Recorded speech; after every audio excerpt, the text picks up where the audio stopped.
لا حول ولا قوة إلا بالله العلي العظيم. أعوذ بالله من الشيطان اللعين الرجيم.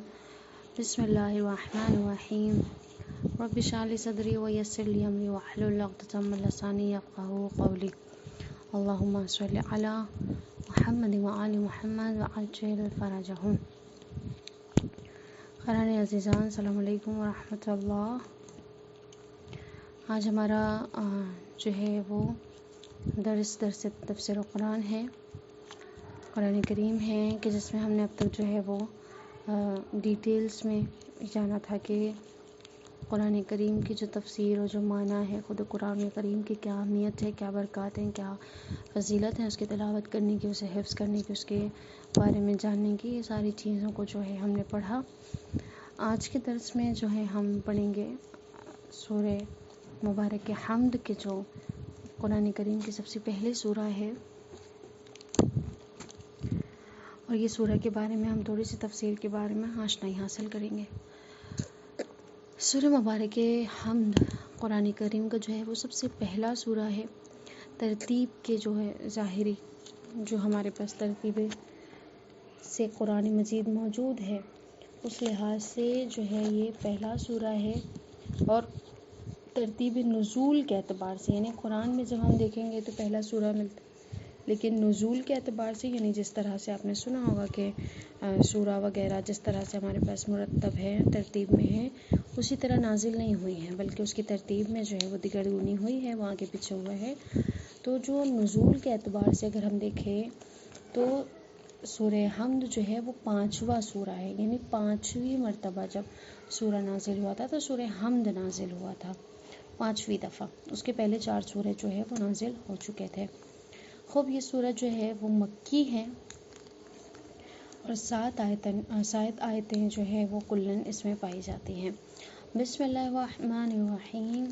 الحمد للہ رب العالمین الرحمن الرحیم مالک یوم الدین ایاک نعبد و ایاک نستعین اہدنا الصراط المستقیم صراط الذین انعمت علیہم غیر المغضوب علیہم ولا الضالین. یعنی یہاں پر جو ترجمہ بتایا جا رہا ہے سورہ مبارک حمد کا، جو بہت ہی بابرکت سورہ ہے. سب سے پہلی آیت اس کی حمد پروردگار سے شروع ہو رہی ہے کہ یہاں پر الحمد للہ رب العالمین، ساری تعریف ہے، ساری حمد ہے، ساری ثنا ہے کہ جو عالمین کا پالنے والا ہے. یعنی صرف عالمین سے مراد صرف ہماری دنیا نہیں ہے، بلکہ خالق کائنات نے اور بھی بہت سارے عالم بنائے ہیں، بہت ساری دنیا بنائی ہیں، اور وہ ساری دنیاؤں کا مالک ہے، یعنی وہ سب کا پالنے والا ہے. اس پروردگار، اس رب کی حمد و ثنا ہے. الرحمن الرحیم، جو بہت ہی زیادہ کیا ہے، عظیم اور دائمی رحمتوں والا ہے. یعنی جو اس کی رحمتیں ہیں وہ ابدی ہوتی ہیں، دائمی ہوتی ہیں، یعنی ٹیمپریری طور پہ وہ رحمان نہیں ہوتا، بلکہ اس کے اندر یہ چیز، یہ جو صفت ہے اس کے اندر یہ چیز ہے وہ دائمی ہے، یعنی ہمیشہ رہے گی. وہ رحمان الرحیم ہمیشہ رہے گا. مالک یوم الدین، قیامت کے روز کا کیا ہے، مالک وہی ہوگا. ایاک نعبد و ایاک نستعین، یعنی پہلے حصے میں جو ہے وہ سورہ مبارک کی خدا کے بارے میں ہے. دوسرے حصے میں دعائی جملہ ہے کہ ایاک نعبد و ایاک نستعین، پروردگارہ ہم تیری ہی عبادت کرتے ہیں اور کیا کرتے ہیں، تجھ سے ہی مدد مانگتے ہیں. نستعین یعنی تجھ سے ہی ہم کیا کرتے ہیں، مدد بھی مانگتے ہیں. ایاک نعبد، صرف تیری عبادت کرتے ہیں اور تجھ سے ہی صرف کیا کرتے ہیں، مدد مانگتے ہیں.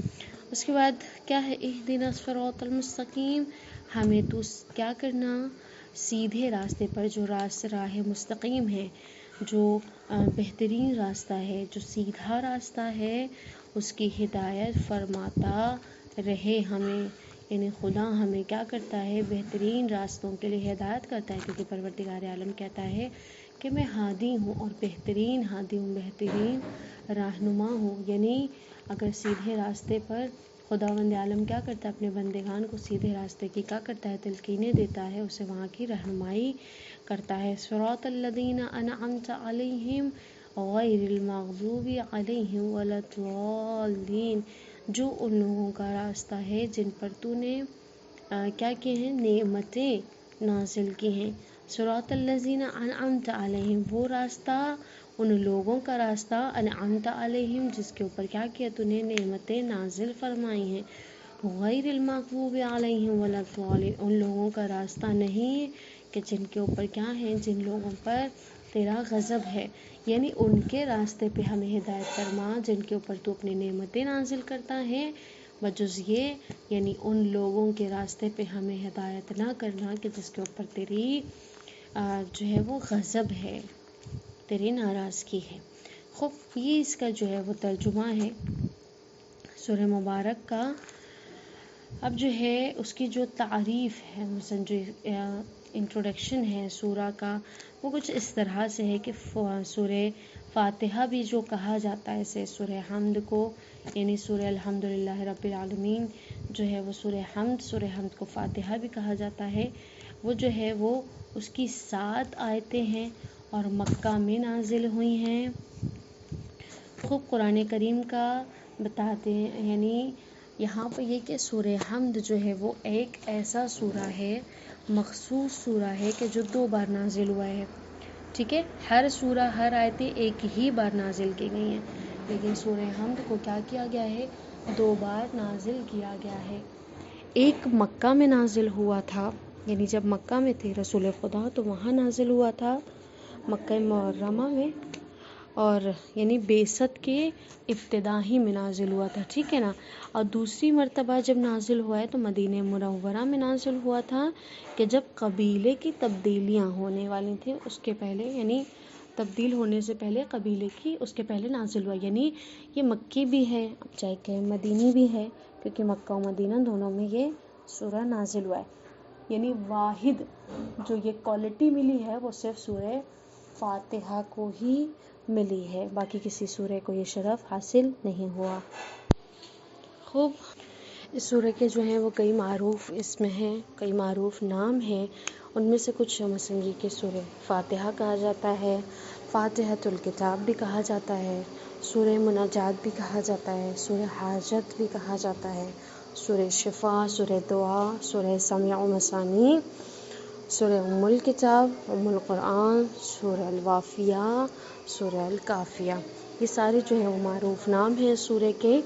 خوب اب جو تفسیر ہے کچھ مختصر طور پر جو بیان کی گئی ہے وہ یہ کہ اس طرح سورہ کی تفسیر میں بتایا جاتا ہے، مثلا تفسیر مجموع البیان میں امام جعفر صادق علیہ السلام سے روایت ہے کہ انہوں نے جو ہے اپنے آبا و اجداد یعنی رسول خدا صلی اللہ علیہ وآلہ وسلم سے روایت کی ہے، حضرت خدا سے روایت کی ہے کہ رسول اکرم صلی اللہ علیہ وآلہ وسلم جو ہیں وہ فرماتے ہیں کہ خداوند عالم نے کہ جب سورہ فاتحہ یعنی فاتحۃ الکتاب، آیت الکرسی، آیت شہد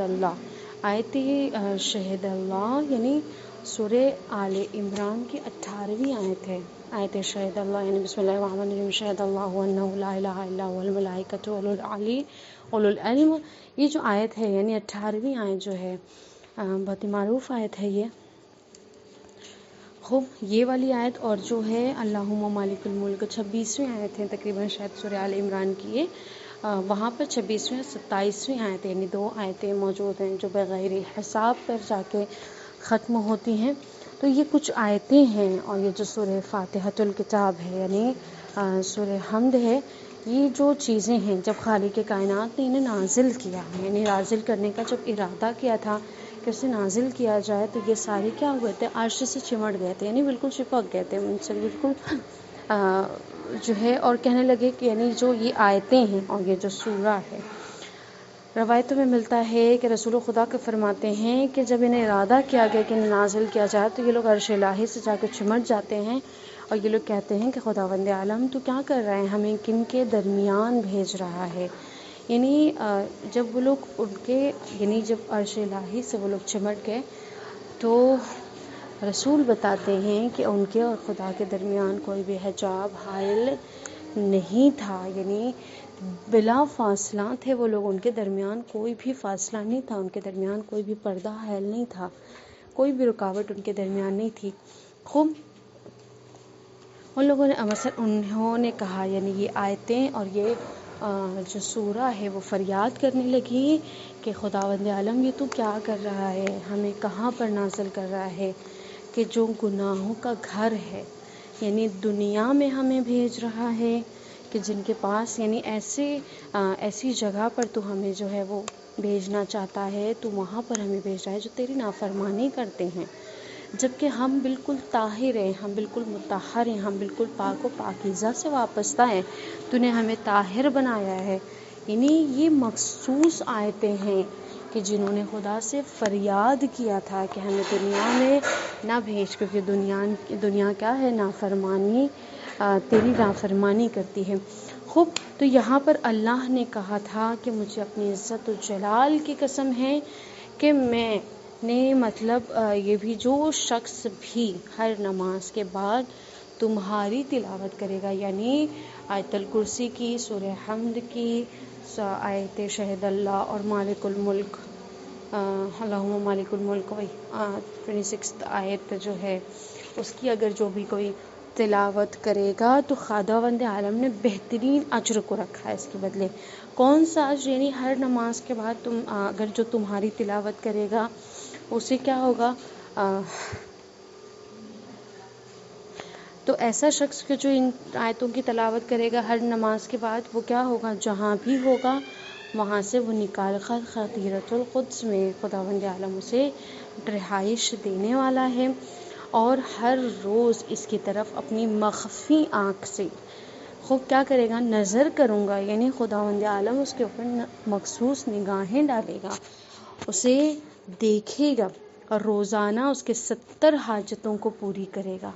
یعنی ہر روز اس شخص کی کیا ہوگی، 70 حاجتیں پوری ہوں گی، جن میں سے سب سے چھوٹی حاجت، یعنی خداوند عالم 70 حاجتوں کو اپنے ان آیتوں کو تلاوت کرنے والوں کے اوپر جو 70 حاجتیں ہیں جو ہے وہ قبول فرمائے گا۔ ان میں سب سے چھوٹی جو حاجت ہوگی وہ ہوگی مغفرت کی حاجت، یعنی جب اللہ بندہ جو ہے خداوند عالم سے کیا ہے، توبہ طلب کرتا ہے، وہ سب سے چھوٹی حاجت پروردگار عالم اس کی قبول کر کے اسے کیا کرے گا، قبول کرے گا، اور بھی اس کی کئی حاجتیں، یعنی 70 حاجتیں اس کی ہر روز پوری ہوں گی۔ خوب، پھر دشمن سے پناہ بھی ایسے انسان کو ملے گی، یعنی اس کی تلاوت کرنے والوں کو دشمن سے پناہ دیا جائے گا، اور دشمنوں پر میں انہیں غلبہ حاصل دوں گا، یعنی وہ اپنے دشمن پر غالب ہوں گے، کامیاب ہوں گے، اور موت کے علاوہ دخول جنت سے اس لیے کوئی بھی چیز مانے نہیں ہوگی۔ خوب، یعنی دخول جنت اس پر کیا ہو جائے گی، واجب ہو جائے گی، کوئی بھی چیزیں اس کے درمیان جو ہے حائل نہیں ہونے والی ہے۔ اس کے بعد جو ہے رسول خدا کا دوبارہ سے ارشاد ہے کہ رسول اکرم ارشاد فرماتے ہیں کہ قسم ہے اس ذات کی جس کے قبضہ قدرت میں میری کیا ہے، جان ہے، اللہ تعالیٰ نے تورات، زبور اور انجیل، یہاں تک کہ قرآن میں بھی ایسی کوئی سورہ نازل نہیں کی جس طرح سے ام الکتاب کو نازل کیا ہے، یعنی مخصوص جو نزول کا ایک طریقہ ہے کہ خالق کائنات نے جس طرح سے، جس اہتمام کے ساتھ سورہ فاتحہ کو نازل کیا، اس طرح سے کوئی بھی آیت تو کوئی بھی جو ہے وہ سورہ نازل نہیں کی گئی ہیں۔ خوب، نہ انجیل میں کوئی ایسی چیز کوئی مطلب اس طرح سے نازل کی گئی، نہ تورات میں کی گئی، نہ پوری قرآن میں سورہ حمد کے طرح سے سوروں کو نازل کیا گیا ہے۔ اس کے بعد خصال میں، یعنی کتاب خصال میں امام جعفر صادق علیہ السلام سے جو ہے وہ منقول روایت ہے کہ آپ نے فرمایا کہ ابلیس نے 4 مرتبہ چیخیں ماری تھی، یعنی اس نے اب تک اپنی زندگی میں کیا کیا ہے، 4 مرتبہ چیخ مارا ہے ابلیس نے۔ وہ کون کون سا وقت تھا؟ امام فرماتے ہیں کہ جس دن اس پر لعنت کی گئی تھی، یعنی جس دن اس کے اوپر لعنت کیا پروردگار عالم نے اس دن اس نے چیخیں ماری، ٹھیک ہے۔ دوسرا کون سا وقت تھا؟ جب اسے زمین پر اتارا گیا تھا، یعنی جب اللہ نے جب اللہ نے شیطان کو اپنی بارگاہ سے دھتکار دیا تھا، جب اسے نکال دیا تھا، تو یہ وہ وقت تھا جب شیطان نے کیا تھا، چیخیں مار کر وہ رویا تھا، ٹھیک ہے۔ تیسرا وقت کیا تھا کہ جب رسولوں کے وقفے کے بعد، یعنی ایک وقت ایسا آیا تھا کہ جب رسول جو ہے وہ سرزمین پر نبیوں کا نزول ہوتا گیا، اور جب بہت زیادہ فاصلہ ہو گیا تھا، اس کے بعد جو ہے پروردگار عالم نے اپنے خاتم الانبیاء کو اس دنیا میں بھیجا تھا، ان کا نزول کیا تھا کہ جب رسول خدا اس سرزمین پر آئے تھے، تب بھی جو ہے اس نے کیا ہے، خداوند عالم نے جب انہیں مبعوث کیا تو اس نے چیخ ماری تھی۔ چوتھا وقت کیا تھا؟ جب سورہ فاتحہ کو نازل کیا خداوند عالم نے۔ اتنی بابرکت سورہ ہے یہ، اور اتنی زیادہ اس کے اندر رحمت پروردگار شامل ہے۔ خداوند عالم نے بہت ہی اہتمام کے ساتھ اسے جو ہے وہ نازل کیا، بہت ہی بہترین چیزوں اور سر کو اس کے اندر جو ہے رازوں کو چھپایا ہوا ہے خالق کائنات نے، کہ خالق کائنات کہہ رہے جو بھی حاجت، یعنی اتنی پاورفل۔ آپ نے روایتوں میں سنا ہوگا کہ امام علی علیہ السلام جب کسی کو شفا عطا کرتے تھے، کسی کو شفا دیتے تو اسی سورہ کی تلاوت کرتے تھے۔ جب کسی مردے کو انہوں نے زندہ کیا ہے بإذن پروردگار، تب بھی انہوں نے صرف سورہ فاتحہ کی تلاوت کی۔ تو امام نے فرمایا تھا کہ اگر کوئی پورے عقیدے سے اس سورے کو اگر پڑھ لے تو جو چاہے گا دنیا میں وہ حاصل کر سکتا ہے۔ یعنی مردے کو زندہ کر لینا صرف ایک سورے کے عقیدے سے، یعنی بہت بڑا اس کے اندر سر موجود ہے کہ پروردگار عالم نے وہ رازوں کو نہان رکھا ہے اس میں، کہ خالق کائنات یعنی خود اس سورہ میں جو ہے وہ پاور ملتا ہے، وہ چیز ملتی ہے جو کسی اور سورہ میں نہیں ملتی۔ خوب یہ اس کی جو ہے منزلت و فضیلت ہو گئی۔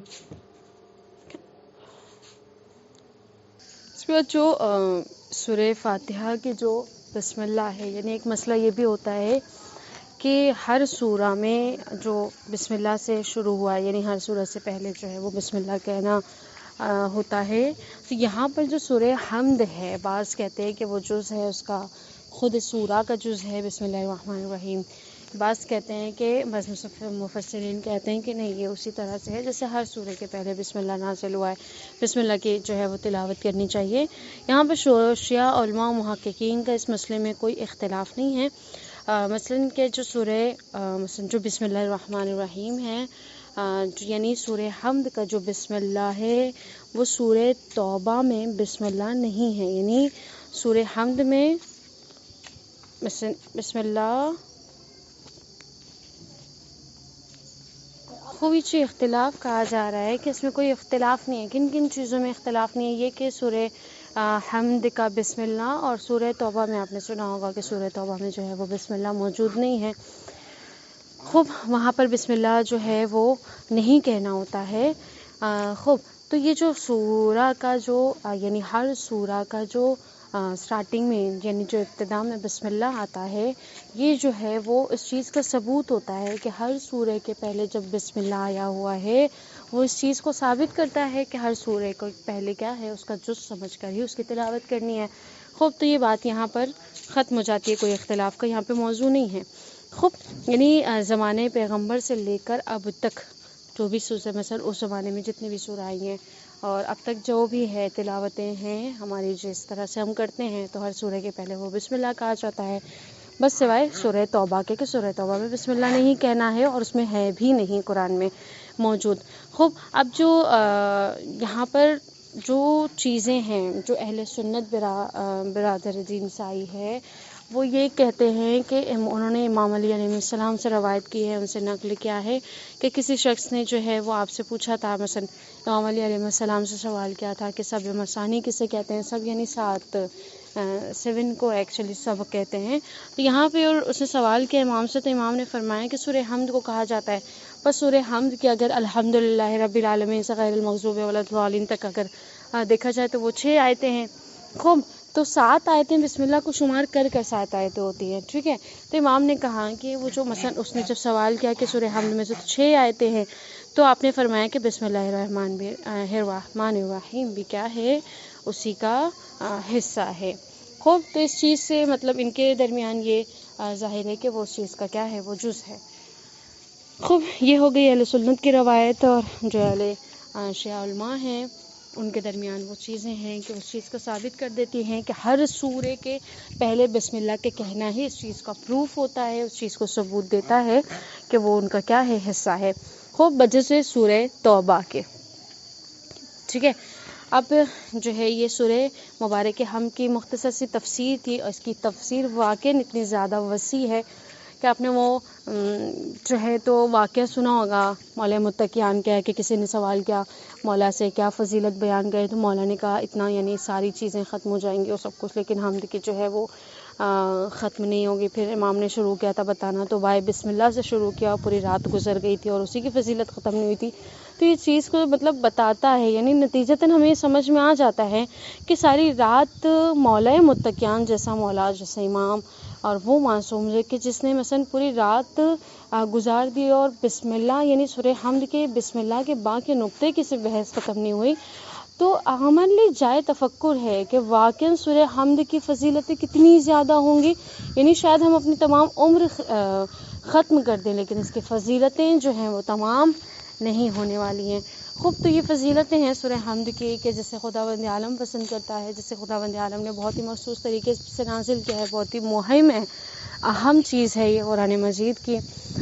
خوب، تو یہ آج کا درس تھا تفسیر القرآن کا، کہ جس میں یہ چند چیزوں کو مختصراً طور پر آپ لوگوں کے سامنے جو ہے وہ بیان کیا گیا. اب کچھ سوالات ہیں اس درس سے، کہ سب سے پہلا سوال کہ سورہ حمد جو ہے وہ ترتیب کے لحاظ سے کتنواں سورہ ہے اور نزول کے لحاظ سے کتنواں سورہ ہے، ٹھیک ہے. دوسرا سوال آپ لوگ کی خدمت میں یہ کہ سورہ حمد کے جو مختلف نام ہیں اس میں سے کسی 5 نام کو تحریر کریں.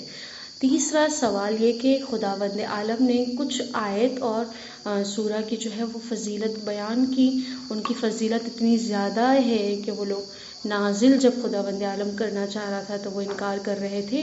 تو یہاں پر جو چیز ہے تو وہ کون کون سی آیتیں ہیں سورہ حمد کے ساتھ ساتھ، وہ کون کون سی آیتیں، اس کا یعنی اس کو مختصراً طور پر لکھیں یا ایڈریس اس کا بیان کر دیں جو میں نے درس میں بتایا. چوتھا سوال آپ لوگوں کی خدمت میں کیا ہے، 4 جگہ پر جو ابلیس نے جو ہے وہ چیخیں ماری تھی، تو وہ 4 مقام کون کون سے تھے. 5واں سوال آپ لوگوں کی خدمت میں یہ ہے کہ یہاں پر جو مثلاً خداوند عالم نے سورہ فاتحۃ الکتاب اور آیت الکرسی، آیت شہد اللہ وغیرہ کی جو مثلاً تلاوت کرتا ہے، جو ہر نماز کے بعد تلاوت کرتا ہے، تو خداوند عالم نے کن اجروں کو ان کے لیے رکھا ہے، ان کے لیے محفوظ کیا ہے. خوب، وصلی اللہ علیہ وآلہ وسلم. السلام علیکم ورحمۃ اللہ وبرکاتہ.